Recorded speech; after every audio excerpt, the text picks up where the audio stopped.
Magandang hapon mga kasama. Andito po ako ngayon sa aming ginagayak na taniman ng siling tare o siling labuyo.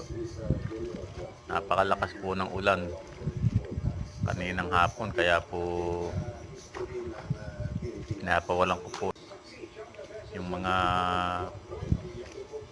kama dahil hindi pa po nabubuksan yung mga dulo.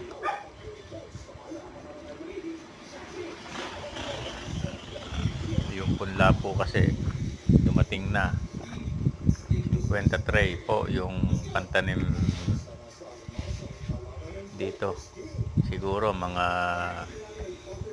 susunod na araw, mga 2 araw mula ngayon, magsisimula ng magtanim. Salamat po mga kasama.